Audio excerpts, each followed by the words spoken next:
sana. Mimi kwa jina naitwa Aquiline Claudi Magalambula, ni mwanachama wa Chadema tangu mwaka 1992 tulipopata usajili wa muda mpaka mwaka 1993 tukapata usajili wa kudumu moja kwa moja mpaka leo. Katika kipindi chote hicho mimi nimeshiriki katika nafasi mbalimbali za uongozi. Wakati mwanzo kabisa tulipoanza shughuli za chama hiki miaka 92, tulikuwa tunaonekana kama ni watu ambao hatueleweki kwamba hawa nini wanachokitafuta, lakini ilipofika mwaka 93 chini ya Jaji Christopher Liundi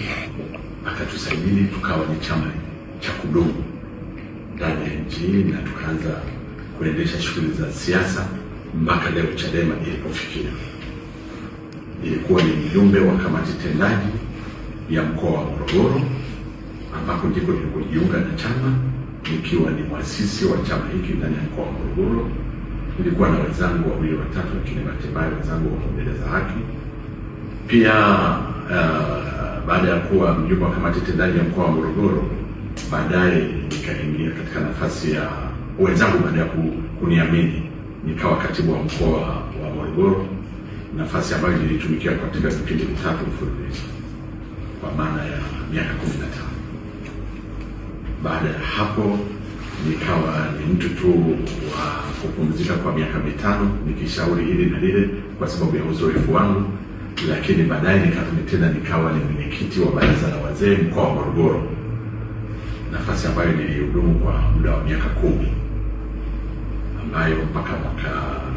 jana wa uchaguzi ndipo nilipoacha ile nafasi nikapanda ya juu yake, ambayo sasa hivi ni mwenyekiti wa baraza la wazee kanda ya kati yenye kujumuisha mikoa ya Morogoro, Dodoma na Singida. Niko hapa ndugu zangu, rasmi ni kutoa kilio changu na masikitiko yangu. Kwa kipindi chote nilichokuwa ndani ya chama nimekuta mambo mengi yametokea, shughuli nyingi zimeibuka,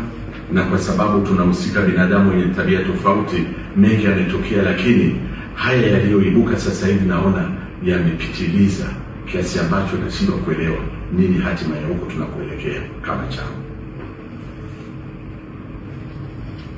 Nikienda moja kwa moja ni kwamba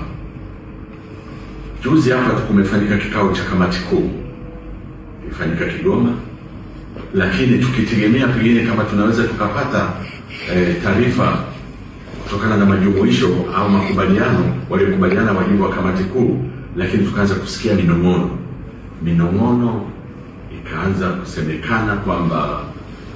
kiongozi wetu, makamu mwenyekiti wa chama hiki